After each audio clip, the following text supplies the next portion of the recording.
Who here has ever heard of the Ginsu knife? No, seriously, really, raise your hand if you've heard of the amazing Ginsu knife. All right? The last commercial ran 23 years ago. Who's here heard of blue blocker sunglasses? 15 years ago. You know, the thing is, those brands, they build an established brand on direct response advertising. They make their money when they drop to retail. Okay? Because a Snuggie, by the time, a lot works that way, and you need to understand this to understand tomorrow, but a lot works that way because the Snuggie thing selling on TV gave them media to buy TV to build a brand. It did another thing for them nobody ever thinks about. When they started buying the Snuggie to sell on DirecTV, they were probably paying $6 for it. When they finished selling the Snuggie to buy on DirecTV, they were probably paying $1.30 for it because they're buying 10 bazillion of them. And they have an established retail price of $20, right? When they go to Walgreens, Walgreens normally wants a 50 margin. Guess what? Snuggie don't give them a 50 margin. They give them a 30 or a 40 margin because they can, right? And Walgreens' initial opening order might be with 5,700 stores, might be $30 million. A $30 million check. It's a good sale. Right? And out of that $30 million check, they make 20 million of it. And then Walgreens buys that again next month, and next month, and next month, and next month until the Snuggie stops selling. Snuggie's been off TV now for quite a little while, right? Still at Walgreens. Right? Blue blocker sunglasses, still at Walgreens. Ginsu knife, still at Walgreens. I had a question over here. This is going to apply to this strategy. I'll get to that in a minute. So the question was Pingler before Fiverr or Fiverr before Pingler? I typically do Pingler last. Yeah. Yeah. And make sure that you... And what you're dropping, because you're dropping a... Yeah. I mean, a little thing to tell you not to test on this, make sure you don't run like a dead link checker on your website before you do the Pingler to make sure that everything's working on the site, if you can, if it's a site. Like if you're running this on one of your own websites, just Google dead link checker and run a dead link checker to make sure you don't have a bunch of dead links in your site before you run your Pingler. Because once you've pinged it, it's going to get indexed by Google, and if it has their first look at it, if your site has a lot of problems, they're just going to not come back and see you again for like a month, right? Pardon me? Zenu, says Don Schnur, who is a pretty fart smeller. So, yeah, he knows that. Z, that's the dead link checker? Yeah, do y'all understand what he's talking about there? I mean, you don't, Z-E-N-U, right? That's not the URL. Just Google's. Just Google Z-E-N-U. Is that Xenu? X-E-N-U. Oh, X-E-N-U. Sorry. It's like Xena, warrior princess. This is her brother. Xenu. Yeah, so basically the idea is you don't want to have a bunch of broken links on your page. So if you've got, if you had a bunch of pages and then you did it, sometimes if you change up themes or, you just got old pages, it happens. If your site's more than a couple years old, you probably got, or even more than 6 months old, you probably got dead links out there where you had a promotion in the past and now you don't have it anymore. The idea is that when Google shows up the first time, your house is a mess, they're going to go, that dude's house is a mess. We're not going back anymore. They want to organize the world's information. They want efficiency. If you're not efficient, if you're not organized, they don't want you. So, if you want to see this cool little exercise here, how long it takes Ryan and I to culminate one of these ideas that were strategies that we show you guys, when did we go to China? Not the most recent October, but the October before that. So October before last, Ryan and I went to China. That's when this whole strategy started baking. Because when we were there, I had this idea. That's when I was starting to I was all cracked out, geeked out about, just on crack, really. Yeah. I'm kidding. But I was all geeked out about barbiturates and about SEO, and this idea hit me, and I never even thought of doing it with books until like a few months ago. The first thing I thought about, because my mind works in physical products, is I'll test it on a physical product, because we were going to China to buy physical products. So before I left, we were in China. Yeah, we were in China. We were in China, and I had this idea, and I said, crap, I think I know a way to sell this stuff without having to build a bunch of websites. Because it was really a lazy move. It didn't have anything to do with the gigantic enormity of this. It's just being lazy. So rather than even put a product on Amazon, I just went and picked some random guy's product on Amazon that didn't rank anywhere in Google, and I drove some links to it, right? I did this strategy, roughly, same thing. I got Fiverr. Back then I got Fiverr, and I bought 1 hour backlinks more than Fiverr because Fiverr wasn't as good then. But anyway, I just picked this dude who sold blowgun darts, right? Blowgun darts. I just thought I'd choose something weird. We got any blowgun enthusiasts in the audience? And it's apparently kind of a big deal. And the guy did not write his description very well. His description didn't start out with blowgun darts. If he had it would have been even better. He started out with 4-inch blowgun darts. And so Ryan and I come back from China. We're wiped out. We've been on a 14-hour flight. We go to a Mexican restaurant to eat because that's what you want to do when you come back from China, because the farthest thing from China is Mexico. And you want some refried beans like a mother when you come back from China. And so we're eating, and I'm sitting on my iPhone, and I open up my phone, and I search blowgun darts. And my head just pops off my body because I saw this screen, and here my guy was, and we were number one in shopping.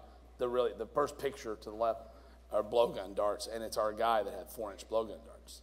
The wild part was that for about 2 or 3 months after we first did this, he was number 2, or number 1 or number 2? I think 2. Number 2 for the term 4-inch. So, which is a surprisingly difficult term to rank for. Just below RyanDice.com. So you gotta go down and.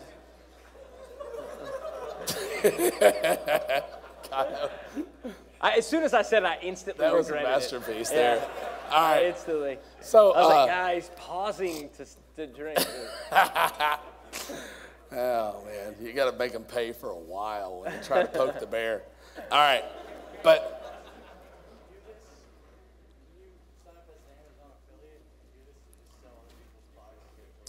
Not really.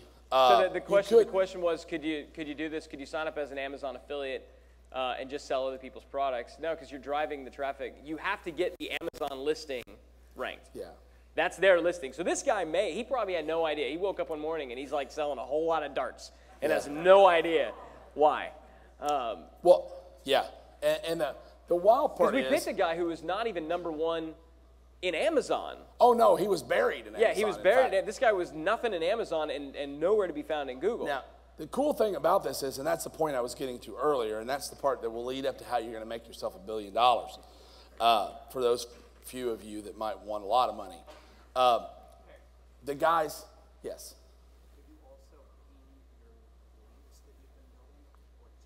No, of course you ping the links you've been building. You always do the LTL. The whole thing, yeah. Same thing. Same thing we talked about yesterday. You're always going to go back and ping the links you're building. Yeah. That's the secret sauce, by the way. He gave a very abbreviated explanation of the SEO discussion for this presentation because we talked about it in depth yesterday. So yeah, same. Everything yesterday applies. Yeah, what you guys got yesterday in terms of the push button SEO, you would apply that to this right here. Okay, is that clear? That's why it builds. That's why we had to talk about that first yesterday. So here's the thing that was wild, and this is the part that really turned me on even more when I got back. So this guy's listed number 2 for blowgun darts where he was nowhere on Google, right? So I go over to see if the listing at Amazon had went up. It had not. Dramatic pause. It had not went up much. It was still on like page 2 or 3. And I guess that thing had just indexed right after we got back. About a week later, the guy was on the first page of the Amazon results, and a week later still, he was the number 1 result on Amazon, and he still is. Okay? And here's why. We were driving outside traffic to Amazon to sell the product. We were not depending on Amazon to sell the product. We were fundamentally buying Google, even though we weren't paying for it, to drive traffic to this Amazon listing, which inevitably has to end up being, if you get to be number 1, 2, or 3 at Google for an item, you're going to be number 1 at Amazon for that item. It's just a matter of time. Unless that company spends $1 billion in national advertising and really drives people to Amazon themselves from TV or whatever, which I predict heavily, you're going to see brands begin to do. Like people now say, news people say, go find us on Facebook or Twitter Before long, you're going to see the brands that advertise on television say, go buy us at Amazon. Yeah, it's already happened to some, but the smarter brands will do it because they're going to get brand dominance at Amazon. And here's the thing. This guy may never be number 2 or 3 or 4 at Amazon ever again. Because once you get to be number 1, if you have a decent offer, it's next to impossible to knock you out. Because the best-selling offer stays on top, and the top offer tends to be the best-selling offer. So this is very much a prime the pump strategy, right? Does that aha click with you guys? Do you get that? See how that's relevant to the buying media in the offline space? I mean, yeah. It's all the same rules. And if you really just wanted to go buck wild with it and help it along, you could do Mary Ellen's strategy and go buy yourself some media. Go buy yourself some banner ads. Go buy yourself some email drops to go sell your book. Email to your own book. But don't do it in a burst because it doesn't help. Amazon is going to rank those sales as they come in steadily, not in a burst fashion. That's the reason the search strategy works great. Yes? If we're going to do that, though, do we point them directly to our Amazon page? Absolutely. We don't want to be collecting names? No. You know, you got to give up one thing or the other. Yeah, and I think you give up the names to get the popularity. What was the question, I'd Barry? rather have a good question, by the way, from Carrie. She said, do you want to, if you're going to do that, do you want to point your ads directly to Amazon, or do you want to point them to your page so you can collect a name? I give up the name. Yep. And that's me. But now what you can do, there's 2 ways, and I don't go into this all the way, but I can. When you're shipping on Amazon, you can fulfill by Amazon or you can fulfill yourself. Now, your book's probably coming from Ingram or somewhere, right? Yeah, okay. So it's a different scenario for you. If you're doing shipment of your own stuff, which there's a strategy for that, by the way, you should buy a bunch of your books wholesale and list them as used. Because half the people buy the used books.